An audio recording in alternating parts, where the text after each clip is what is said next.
Go to your site if you already have written content and do exactly what we did. Start with the articles that perform the best and work backwards. And start putting video in all of your written pieces of content. Start there. Yeah. Start there. More and more small businesses are turning to content marketing, inbound marketing, and video content as a way of expanding their audience, generating new leads, but also generating more qualified sales opportunities. And while getting started with video as a small business may seem like a daunting task, it's all about how you think about the role of video throughout your buyer's journey. Welcome to Video in Focus, the show that explores the expanding role of video in modern marketing and sales, and how to build better relationships through purposeful video content. I'm your host, Tyler Lessard, and today I'm speaking with Cristian Shirilla, marketing manager at River Pools, a manufacturer and installer of fiberglass pools in the United States. What started as a local pool company in a small town in Virginia has grown to become a nationally recognized brand with distributors and customers across the country, thanks in large part to its inbound marketing strategy and hundreds of educational videos that answer the questions their buyers are asking. And the man behind those videos started at River Pools having never touched a proper camcorder. I started with River Pools about 2.5 years ago. I had a 13-year run in the nonprofit world, worked for the YMCA. I was an exec for a location and got into a lot of fundraising, community development, started to see the benefit of video in fundraising. Had an interest in marketing and saw an opportunity to explore a career change, particularly in marketing, particularly around video. And my good friend, your good friend, Marcus Sheridan, had an opening at his pool company, which I was familiar with. It's my hometown. I've known those guys most of my life, and I gave it a shot just to really to see what I didn't know in terms of marketing. Right. And I got an offer and took it, and away we went with video production, which was all self-taught for me from the very beginning. Even going into River Pools, I had very, very little experience. Yeah. With video production. Yeah. Storytelling, presenting was my wheelhouse. Yeah. So I had to figure out how to get the two together around pools, fiberglass pools. Right. Everything leading up to coming to River Pools, I did a lot of fundraising. I did some capital fundraising. We built a $3 million facility in a 9,000 person county. Yep. And I spoke with a lot of donors, and I wanted to figure out how to show the donors what their impact in the community was. Right. They couldn't all come to camp. They couldn't all get into the construction site and see what we were building and see what was happening. They couldn't all physically get to the place where their money was making a difference. And so I had figured out how to make PowerPoint fancier. Right. And I was like, wait a second, there's this free software on my PC called Movie Maker. Yeah.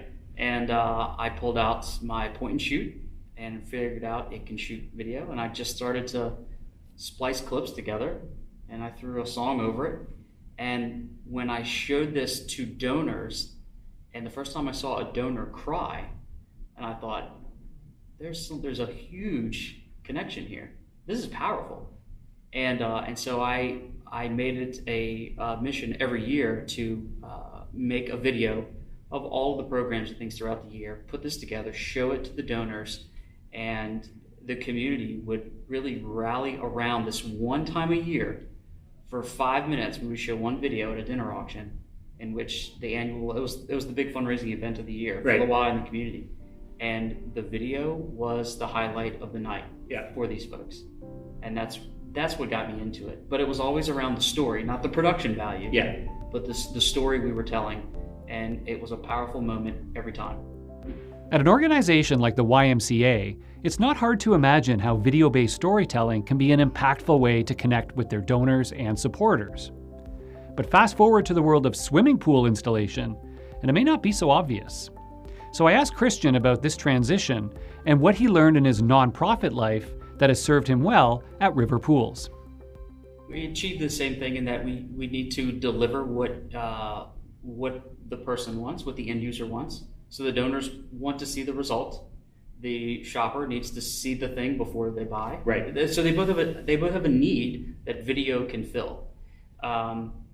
in the sake of the work we were doing with the Y, those are stories that just pull at the heartstrings every time. They're super fun to make. They're very easy to make, and they're a home run every time. Now we're at a point where we have to take a boring topic and a time that is angstful, right? It's a bit of an emotional roller coaster to go out and think about spending tens of thousands of dollars on something for your backyard, something that you know nothing about. Right. And you don't know anything about the people that you're considering doing business with. And so how do you make a boring topic in a stressful situation fun?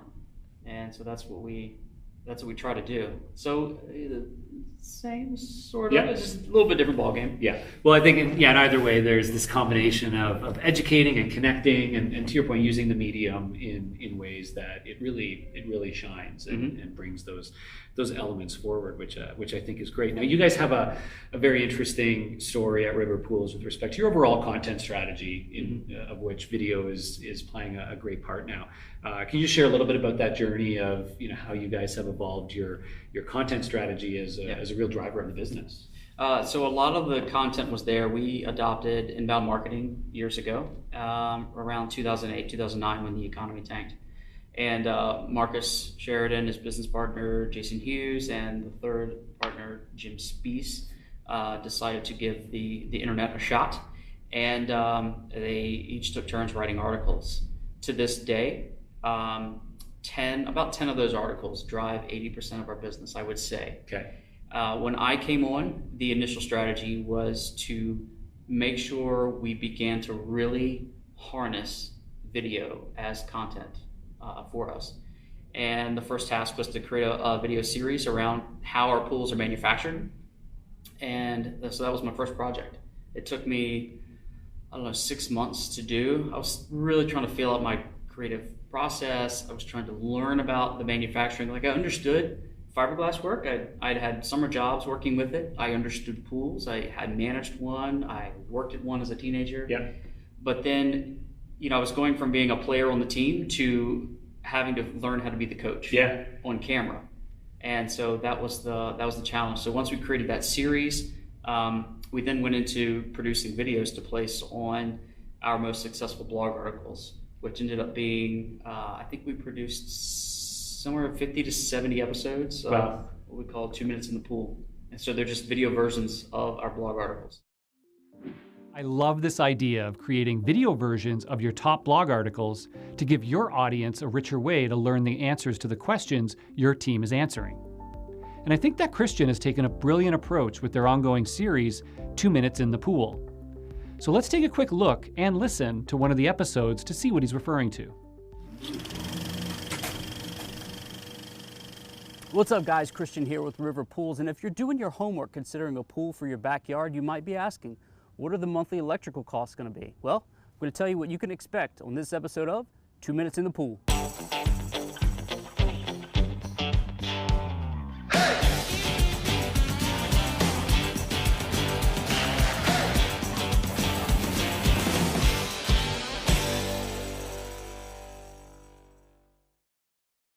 Okay, so how much is your pool going to affect your electric bill at the end of the swimming season? I'm going to set 2 minutes on my clock and try to give you the answer before the timer goes off. Let's do it. All right, so there's 4 different factors that could affect your electric bill during the summer months, and they are: number 1, variable speed pumps; number 2, single speed pumps; number 3, heat pumps; and number 4, an in-ground hot tub. You can expect to spend upwards of $300, a range probably $100 to $300 perhaps, in heating an in-ground hot tub. Hey, I'm Cristian with River Pools. That was 2 Minutes in the Pool. That's the timer. I'll see you on the next episode. Catch the wave. All right. One of the things I really like about this is how they've made it a branded series that's quick and easy to consume, but also very fun and engaging. So I asked Cristian where the inspiration came from for 2 Minutes in the Pool. 2 Minutes in the Pool is a combination of a little inspiration and a little reminiscence. So I watch a lot of Peter McKinnon, I watch a lot of Casey Neistat's folks, movers and shakers in the YouTube world. Yeah. And Peter McKinnon would, he still does. He has this thing called 2 Minute Tuesday, and where he gives a lesson in 2 minutes. He sets a timer. Sometimes he beats the timer, sometimes he doesn't. But it's a useful bit of information. The fun part is that it was against the timer. Right. And then I got thinking, how long does it take for someone to read one of our articles to get the answer they're looking for? It's about 2 minutes. Very short read. Yep. Quick way to get an answer. And then I was like, when I was a kid, I just remember mom telling me it's time to leave the pool. Yeah. And you're always like, no, can we just keep swimming? 2 more minutes. It would always be 2 more minutes. So you need an answer. How much does the pool cost? We'll give that answer in 2 minutes in the pool. You got your 2 minutes in the pool. So there you go. So we got the timer, the gamifying aspect of it from Peter McKinnon, who I still turn to for inspiration and tips and tricks. And then just a fun play on a childhood memory. Well, one of the great things, I mean, you and I are actually smiling about it now, and I think that's part of this idea of what we can do with video. You create this more interesting and sort of almost a curiosity factor, because calling a series of blog posts, 2 minute somethings or whatnot, right? To me, I don't think has that same kind of level of emotional attachment to this video series. Right. Where again, when you watch the episodes, I think what's great is there's that combination of the brand of the series and then the brand of the people, and largely yourself when you're on camera, and kind of what you bring to that, right? And it becomes a very sort of relatable experience when you actually have real people like yourself, not actors or whatnot, that are out there on camera. Incredibly relatable. And there are people who come into the shop, to the office, to the manufacturing plant, and they don't realize that I'm a real person really working at River Pools. A lot of people think that I'm a paid actor, and they walk in and they see me, and we get to interact, we get to chat, we get to ask them what was good about the videos, what was not, what was helpful, so it's fun, but very relatable. So how do you end up going out and shooting these styles of videos? And for those of you listening to the podcast, I encourage you to check out the video part of this, and you can also go to River Pools YouTube channel, website, and see a lot of their content. And I encourage you to do so, because I think the format and the way you produce it is very powerful. But it feels like you're also doing it in a way that's it's repeatable, and you've been able to scale to hundreds of videos. Yeah. So when I came onto River Pools, they hired me. I was essentially the first in my position there.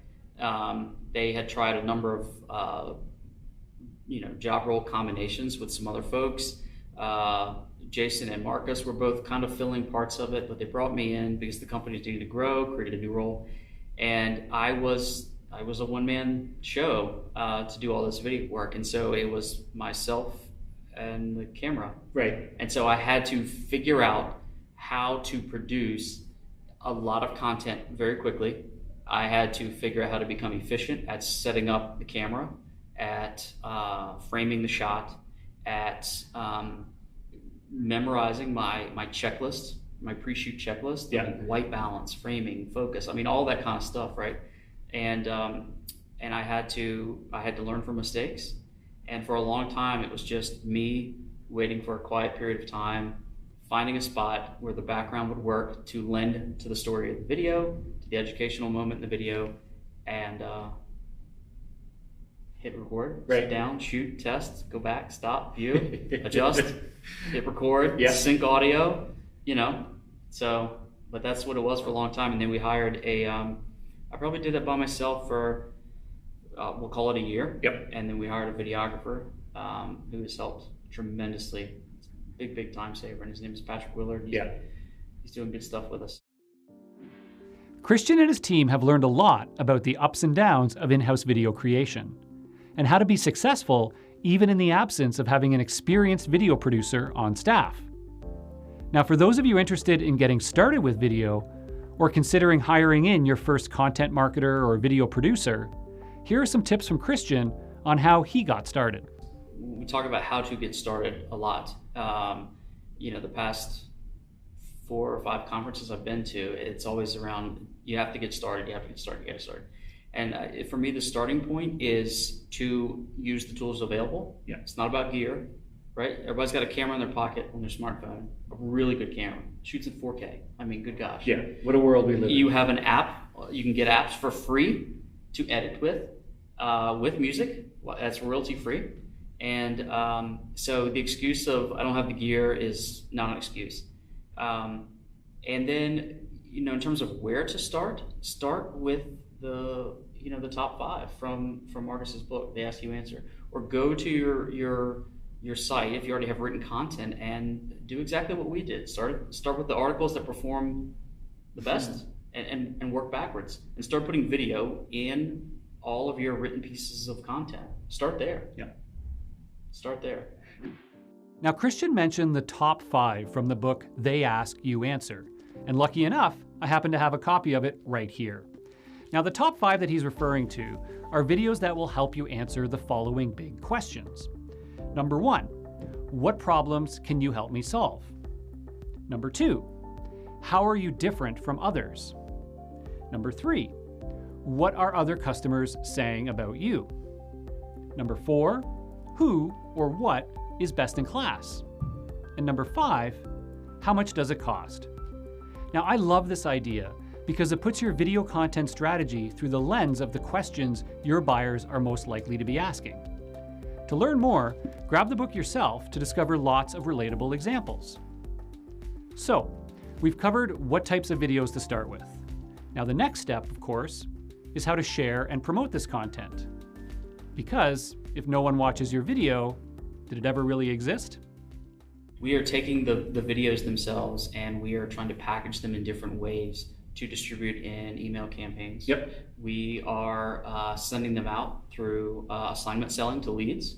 So before we come to your house and speak to you, I want you to watch this, this, and this, after we get a sense for what you've already consumed and learned online. And so if there are any gaps, questions that we will always face when we get to the home, we want to make sure that we send those videos, those written pieces out ahead of time. Yep. So we slice and dice all of the content to use to its fullest potential. And video seems to be one of the easiest ways to deliver that, the most personable ways to deliver that. And it really is a fantastic icebreaker to kick off the relationship. Yeah. And I think one of the other things you guys have done well is using video to open up a new channel, which is YouTube, and the content seems to have a nice home there as well.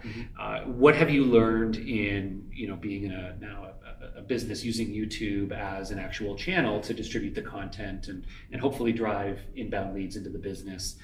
What have you found that works there? What's not working? And again, any advice for other businesses that are thinking about ratcheting up their YouTube channel specifically? Well, it's another platform to distribute your brand, to put your brand out there for sure. It's a phenomenal search engine. It's number 2, and behind Google, and Google owns it. Yes. And so you have tremendous potential for SEO there. We, if you search a few keywords, we'll rank pretty good in written content, but then if you hit video results, we'll flood the first page of video results. So sometimes it could be an easy win on the video side, right? And which then you start integrating into the written content. I think they both boost each other and play off each other in terms of your SEO success. We focus heavily on the description of the video. We focus heavily on the tags. We're using tools like TubeBuddy. Zach Basner and Marcus Sheridan were very instrumental in helping me get the channel launched and for me to learn the ins and outs of YouTube in the very beginning. But once you get a few under your belt, you can really replicate it. Yeah, that's great. And I think it's to your point, you guys. I think we're already taking that smart approach to taking a very question-oriented approach to naming conventions for the content and for SEO purposes, which is great. And I think a lot of businesses don't necessarily take that approach, and so I think it's a good lesson there, whether it's video or the text-based content. Having that, how would somebody in the real world be looking for this kind of information, right? It's funny because if you see, you look at other companies out there trying to produce educational content, but then the title of the video is like delivering a new truck today to a happy client. Right. No one's going to search that. No. No one's going to search that phrase. But, you know, if you were to state the question, how long does it take to get my vehicle back from a repair, or, you know, something that somebody's actually going to search, video would perform 10 times better. Yeah. So sometimes I think folks get tripped up on what they think is the key to success on YouTube, and that is the creative side, or the cool factor. Right. And that's not what it is. I couldn't agree more that the key to success with video is in the content quality, the stories you tell, and publishing it in a way that aligns with the questions your buyers are asking. And while the level of production isn't everything, it is still important to create something that looks and feels great. So let's dive in to video production gear to learn how Cristian got started and what he suggests for those who are new to video production. We started out with just using cell phones. I personally brought a couple GoPros when I got there, just to give us different angles. And we had a traditional camcorder, which I'd never used a camcorder. Right. And like my second day there, Jason hands me the camcorder and says, "Clients are stopping by today. Could you film their experience of shopping?" And I'm like, yeah. So I literally had to learn to use this thing in 20 minutes. Yeah. And quick YouTube search. Oh my gosh, I didn't even have time for that. It was baptism by fire. And actually, we produced a pretty good video around that. But then, the more research I did about gear and trying to figure out the things that would allow us to be more dynamic in our production capabilities, I quickly caught on to DSLRs, mirrorless cameras. We opted to go with Sony mirrorless, so the Alpha series, and and I actually do a talk about this in our industry. How to get started, how to select your initial gear. And, I would recommend that setup over a traditional camcorder, because you can swap the lenses out. Yep. And as you learn to become more creative, there are use cases for each one of those lenses. Yep. And so we bought that, and we bought a kit lens, and or the kit lens came with it, and then we added one more to it, and away we went. The next thing we wanted to learn was better audio. Learned how to use a Zoom recorder, and we had some wireless mics that were integrated with the camcorder. And so I learned how to capture audio separate and then sync and post. So that was my second thing. And we are now into stabilizers, gimbals, and got a slider last year. Yep. Which those tools allow us to produce much more polished product videos. So completed projects, pools that are in the ground, landscaping is established, which takes a year, by the way. I mean, it's a long time before we can go back and shoot footage of the final product. Right. And so we've got, 3 DSLRs now, but we started with just getting one.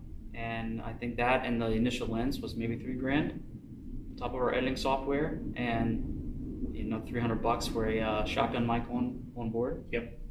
So that's where we started.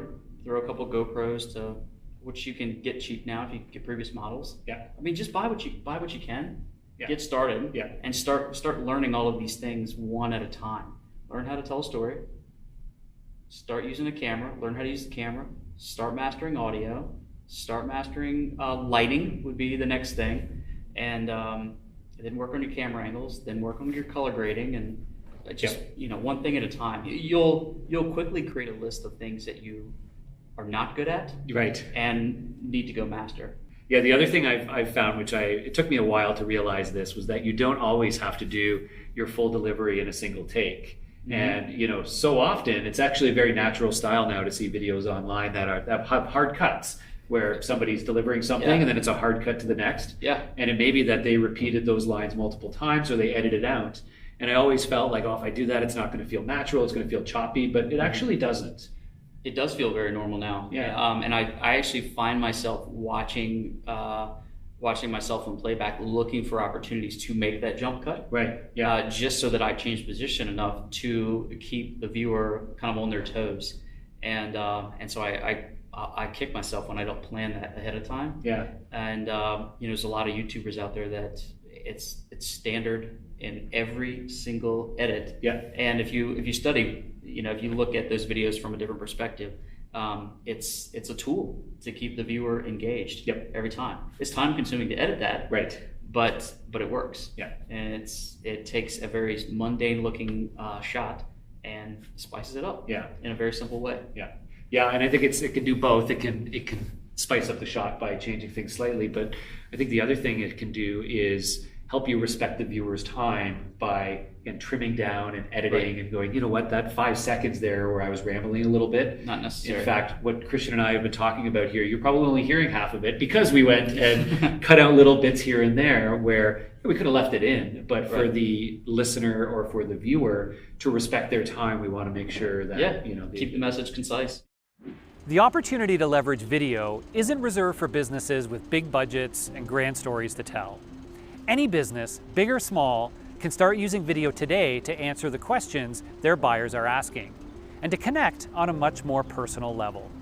All it takes is a good understanding of who your buyers are and what they really need, and a little bit of courage to dive right in. If you want to see the content that Cristian's been creating for a little dose of inspiration, check out the Riverpools YouTube channel or head on over to www.riverpoolsandspas.com. Thanks for joining us on Video in Focus, brought to you by the fine folks here at Vidyard.